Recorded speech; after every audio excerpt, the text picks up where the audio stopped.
These next few slides will cover artifacts, what makes up an artifact, what is and is not an artifact. We'll look at the rubric for artifacts, and then I'll give you a couple of examples of how a person might answer on the artifact and how that would be scored. Finally, I'll conclude with a little bit of information about uploading your artifacts to TaskStream.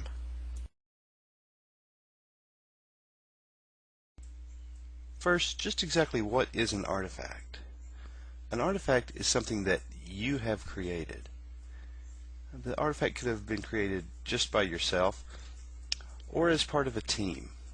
The creation of an artifact should occur in your role as an administrative intern, not in your role as a teacher. Artifacts can actually consist of several things. For example, an artifact may consist of the minutes of meetings of a team of which you've attended, notes you may have taken, brochures you may have created for some event, PowerPoints maybe that you used in a professional development presentation, survey results, and I would probably include the actual survey itself, and videos and photographs of various things you may have done in your role as an administrator. It's important to note that you need to include as many documents as are necessary to support the artifact and to show the role that you played in its creation. For example, minutes of meetings by themselves would not be enough to stand as a single artifact. You would need to include what the outcome of those meetings were. So if this was a meeting of the vision and mission team, you would need to also upload the vision and mission. If this was part of the school improvement plan, you would want to upload the part of the school improvement plan of which you were a part. Likewise with the other items on this list and the many more which I have not listed. Make sure you upload enough things that altogether will constitute a single artifact that supports your role in its creation. When you are documenting an artifact to upload to TaskStream, make sure that you follow the rubric. First, the artifact needs to apply to a specific standard. Unlike the intern log, reflections and artifacts cannot be split among different standards. Each standard must have at least one artifact to go with it. Next, include a statement of how this artifact identifies and describes your growth as a continuing school leader. And finally, include a caption that explains the importance of the artifact and your role in its creation. It may also be helpful to look at what is not an artifact. An artifact is not a paper you have written just describing some activity you've been involved in. It needs to be more than that. It needs to be the outcome of the activity, the actual product you created. An artifact is not something created by others. For example, do not post the school improvement plan if you had no part in its creation.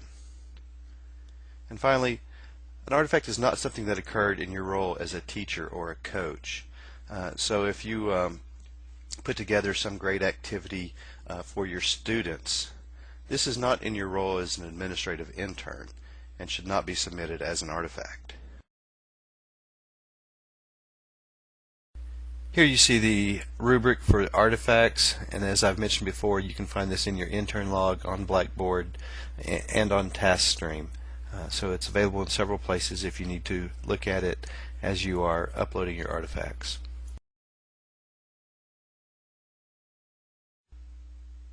The first criteria deals with the selection of artifacts and making sure that they apply to one of the standards. When you identify which standard to which the artifact applies, you will include this in the caption which you upload with your artifact. Now there are 13 standards, and artifacts may apply to more than one. You need to pick the one that is the most appropriate, or maybe the one that you currently need, as long as it still applies. For example, an artifact may apply to ISLIC Standard 1 and also apply to TILS Standard C. If you already have an ISLIC Standard 1 artifact, then you could have this one count towards the TILS Standard C artifact. Finally, if you are ever in doubt which standard an artifact should be associated with, ask your mentor or ask me. Also, if you're ever not sure whether something is or is not an artifact, send me an email and let me know, and I'll help you figure out whether this would count as an artifact or not. The next criteria concerns the artifact as an indicator of growth. This would be included as a separate statement in the caption which you upload with your artifact. This statement needs to explain exactly how you grew as a leader during the production of this artifact and how producing this artifact will lead to your continued growth as a school leader.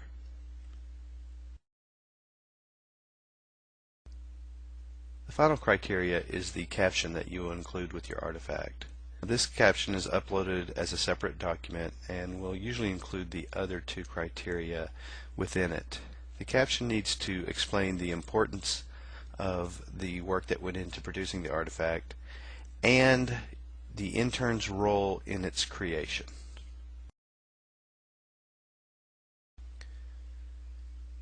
Now I'd like to go over a couple of examples of some things that you might include in your caption to meet these criteria.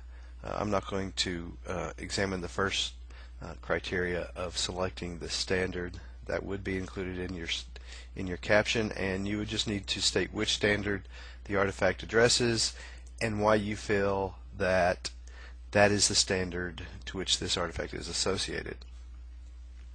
This second criteria for growth indicator. Here's an example of something that I wrote that would probably be scored at either a 2 or a 3. Notice that the statement talks about what they did and what they learned from it. And then it also talks about the future. It talks about that they are going to recognize the extra effort and not expect more from the staff than they're willing to give. I would look at this and I might not agree that it shows continued learning as a school leader. It shows application of this knowledge. To show continued learning, I might put something in, a statement to the effect of, in the future, after my staff have engaged in these types of activities, I will be sure to discuss how the process was for them and what they had to go through and how it could have been improved when I am a school leader. In this way, you're setting yourself up to continue your learning in the future by discussing and debriefing your staff on these types of processes. So by including that and including how you're going to continue to learn in the future, that would have moved this statement from a 2 to a 3. This slide shows an example of a caption that would meet the score of 3. Notice that not only does the caption talk about the importance of the work that went into producing the artifact, it also discusses the intern's role as a leader of the team that developed the artifact.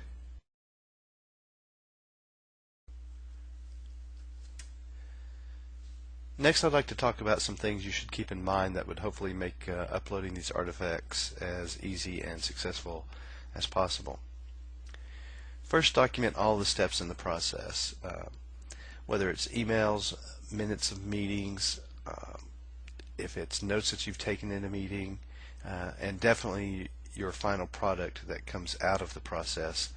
All of these things become supports for a single artifact, and so you can upload several things as a single artifact. Next, make sure it applies to a standard. You don't want to duplicate your effort. You don't want to do something that only really applies to ISLIC standard D and then do something else that only applies to ISLIC standard D. You need to look at the things that you're doing and try to make sure that they can apply to more than one standard so that you can spread these artifacts around to all of the required standards that you need to meet. Finally, make sure you write a very short paper covering the rubric and upload it with the artifact. This does not need to be more than 1 page, if that long. This paper needs to cover the standard and why this artifact applies to that standard. It needs to state how it provides growth and continued growth for you as a school leader.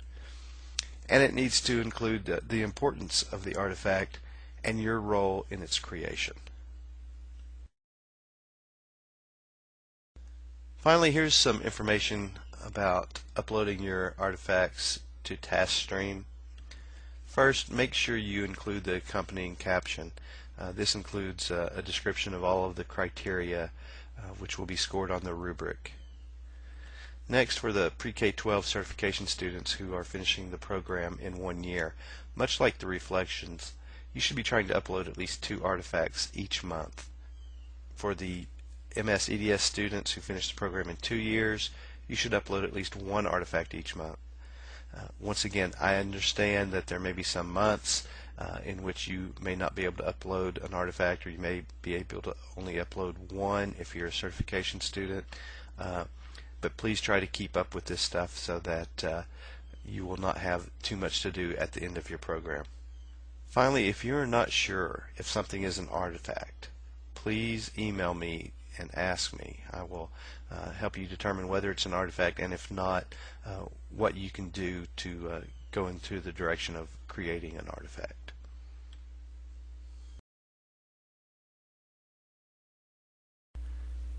Thank you for hanging in there and making it all the way through this fairly long voice thread.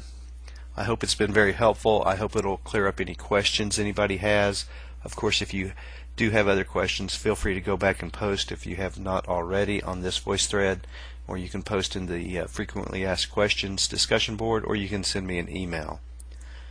What I would like right now is for everybody to include a comment. I want you to type just your name in as a comment so I can have a record of everybody who has completed this voice thread. Thank you and good luck, and I'm here to help you if you need me.